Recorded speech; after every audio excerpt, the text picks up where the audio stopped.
Investigators have been waiting for tonight, chasing down the underwater signals that seem to indicate the missing jumbo jet.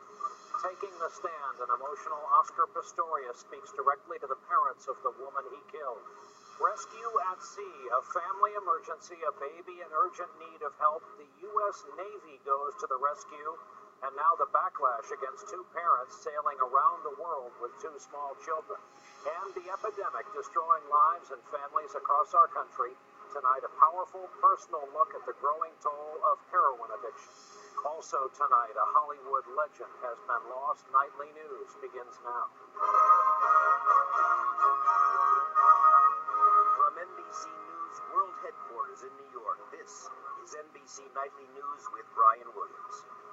Good evening. It's now been 1 month since Flight 370 was last heard from, and while the cable news coverage has called it breaking news for 30-plus days now, the first real break came at midday Monday in Australia with word that the underwater sounds that vessels are picking up are consistent with the sounds of the emergency beacon on a submerged wide-body jetliner. If this is indeed the wreckage, it is several miles down, and another long process will now begin. But first, the race to confirm a fading sound deep in the ocean. We begin our coverage tonight with NBC's Tom Costello. It was the Australian ship Ocean Shield pulling a U.S. Navy pinger locator that picked up something that sounds like this. An underwater pinger attached to every plane's flight data and cockpit voice recorders. The ship heard a constant pulse for 2 hours, 20 minutes before losing the signal. When it picked the signal up again, it heard what sounded like two distinct pingers for 13 straight minutes. Search commanders say they could be from the black boxes. It could take some days before the information is available to establish whether these detections can be confirmed as being from MH370. In very deep oceanic water, nothing happens fast. The underwater pings were heard along one of two arcs identified by engineers who used the plane's faint satellite connections to map out possible flight paths. The Australian-American team's location is 375 miles north of where the Chinese Navy reported hearing pings on Saturday. Given the distance, experts say it's unlikely they're hearing the same signal. But the Australian-American team is cautiously optimistic. We'd like to be able to tell the families that we found the location, but until we can reconfirm, we should not be too optimistic. More than a month since Flight 370 vanished, search teams have only found trash, not a single piece of plane wreckage on the ocean surface. Complicating efforts, that area of the Indian Ocean is nearly 3 miles deep, 14,800 feet. The equivalent would be 14 Eiffel Towers stacked on top of each other. The very limits of where the Navy's unmanned Bluefin 21 submarine can operate to map the ocean floor. They'll have to then get down with the ROV and photograph the entire debris field and try and isolate those areas where the cockpit voice recorder and the flight data recorder might be located. If they have heard the actual pingers from the plane's flight data and cockpit voice recorder, experts say it could take several weeks to photograph the wreckage and pinpoint the black boxes. Then a submersible robot with claws would be used for the retrieval. In a best-case scenario, the entire process could take at least a month and maybe even longer. Brian? Tom Costello in our Washington newsroom tonight. Tom, thanks. It's important to remember there were 239 passengers and crew on board this flight, and for their families, this has been an awful wait. Again tonight, NBC's Katie Tur is in Kuala Lumpur, where the flight originated. Katie, good evening.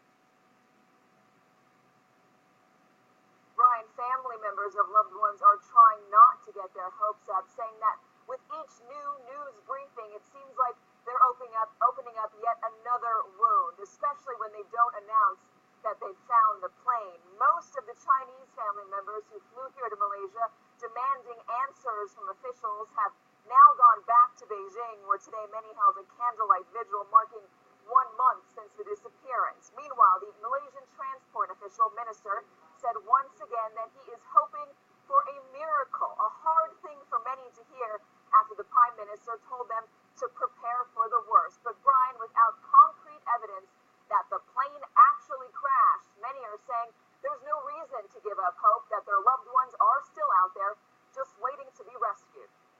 Katie Tur in Kuala Lumpur tonight, rounding out our coverage of this downed jetliner. Katie, thanks. In this country this evening, we are watching another system of severe weather after it rolled through the southeast. In Covington County, Mississippi, they're assessing the damage from a tornado that hit early this morning. Weather Channel meteorologist Mike Seidel is there for us tonight. Mike, good evening. Hi, Brian. Good evening to you. Severe weather pounded the deep south beginning early this morning before sunrise. And here in Covington County, Mississippi, the results were devastating. An EF2 tornado with winds as high as 125 miles per hour touched down in the rural community of Hot Coffee, Mississippi in Covington County, hitting before residents could even react. And all I heard was a little noise say boom. And then my trailer picked my trailer up and fell right on top of this car right here. The early morning storm destroyed nearly 30 homes and tore the roof off dozens more, leaving down power lines in its wake. 7 people were injured. Near Jackson, Mississippi, 7 inches of rain turned streets into lakes and forced people to abandon their cars. I had to come and knock on people's doors just to get them to come evacuate their cars before it took them under. The heavy rain in Yazoo City, Mississippi created a flash flood, sweeping a 9-year-old girl away from her parents' back stoop last night. The search continues.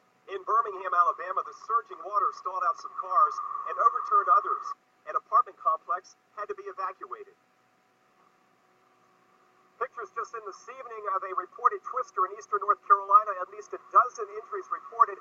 Back here in Mississippi, emergency managers still assessing the damage. And a tornado watch continues into the evening hours for parts of Florida, Georgia, and the Carolinas. Brian? Mike Seidel reporting on this outbreak of bad weather tonight from Mississippi. Mike, thanks. Today in South Africa, former Olympic track star Oscar Pistorius took the stand for the first time, facing charges he intentionally shot and killed his girlfriend, Reva Steenkamp, last year, and emotionally addressing members of her family.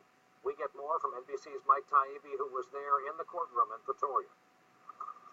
When Oscar Pistorius walked to the witness box, choosing not to give his testimony on camera, he surprised the court by turning to the family of Reva Steenkamp to apologize. I wake up every morning and you're the first people I think of, the first people I pray for. I can't imagine the pain and the sorrow and the emptiness that I've caused you and your family. I was simply trying to protect Reva. I can promise that when she went to bed that night, she felt loved. With his family looking on, Pistorius struggled with his emotions. He called killing Steenkamp by firing 4 shots through a locked bathroom door, thinking she was an intruder, a tragic mistake. I have terrible nightmares about things that happen at night where I wake up and I smell blood, and I wake up to being terrified. The former Olympic track star, said to have a short temper and a love of guns, today told the court he now lives in constant fear. I don't obviously ever want to handle a firearm again or be around firearm, so I've got a security guard that stands outside of my front door at night. Pistorius will be back on the stand tomorrow, the only person who knows what happened that night, trying to convince the court he is telling the truth. Mike Taibbi, NBC News, Pretoria, South Africa. In light of today's testimony, we are happy to welcome the newest member of our NBC News family, our senior legal correspondent, Cynthia McFadden. Welcome to you. And because this was a big day in this case, in your view, did he help himself? Well, so far today, of course, this was friendly questioning, Ryan. It was his lawyer. He was trying to present himself as a man of good character, a calm person. I don't think any of this is going to matter greatly to the judge. What matters most is what is yet to come, and that is cross-examination. Will he be able to keep his cool, or will he show himself to be the kind of person who could have, in the fit of anger, savagely murdered his girlfriend? Great to have you here. We will be watching it all. Welcome, Cynthia McFadden, here with us tonight. Now to a dramatic rescue playing out in the Pacific Ocean. A family of 4 sailing around the world got into trouble when their sailboat broke down, and their 1-year-old, the youngest of 2 children on board, got seriously ill. It's all led to a massive military effort to reach them. Tonight, the family is on their way home amidst some harsh judgments against the parents. I'll report on all of it tonight from NBC's Miguel Almaguer. The rescue was dramatic and harrowing. First, the California Air National Guard plunging into the middle of the Pacific. The crew boarding this crippled sailboat, then whisking away a young family, bringing them aboard a Navy war vessel turned rescue ship. And I think some people like to be all alone, and some people don't. For Eric and Charlotte Kaufman, the trip began as a journey around the globe with their small children, 3-year-old Cora and 1-year-old Lyra. Thanks for watching, and hopefully you have a great day out there. All right, bye. But 900 miles off the coast of Mexico troubled. Their 36-foot sailboat lost power and steering. Lyra was seriously ill. Then a mayday call.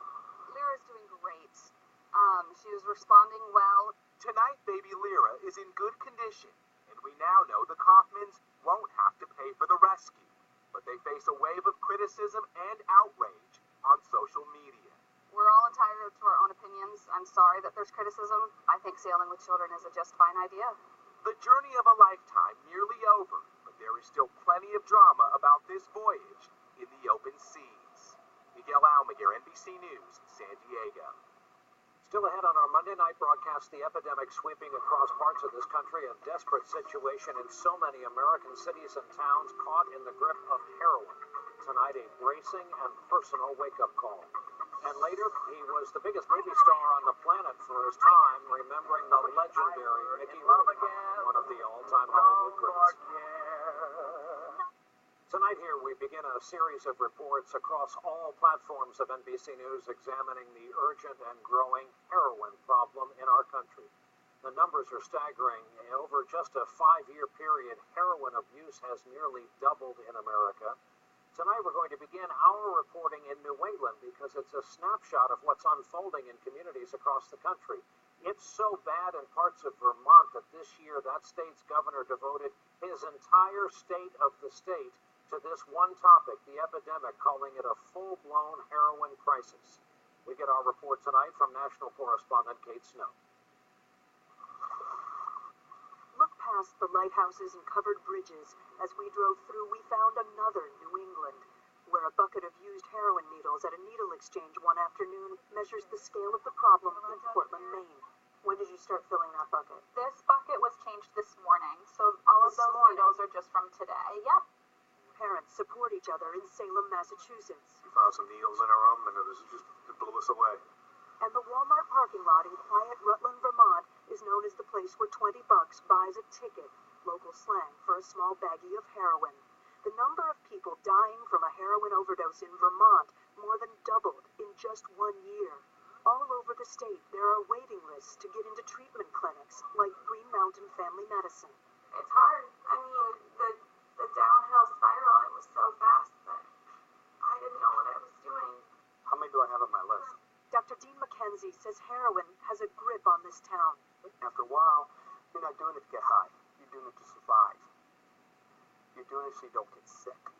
His wife, Dr. Cheryl McKenzie, is in the same field, a psychologist. They live in a beautiful home in the mountains with their young kids. Their older son, Ryan, took us on a tour of Rutland. There's a couple dealers on this road right here. On this road where the kids are riding their bikes? On the road where the kids are riding their bikes. Actually, How do you know that? Because I've bought from there before. That's right. The son of parents who dedicated their lives to fighting substance abuse was secretly hooked on heroin while living in their home. The boy who'd been a bookworm, a bright student joining the Model UN in high school, started using prescription painkillers and got addicted to those. But pills have become harder to come by in Vermont. My dealer couldn't get them anymore, so I couldn't get them. And then, as I couldn't get them, heroin started to move in. She suggested heroin.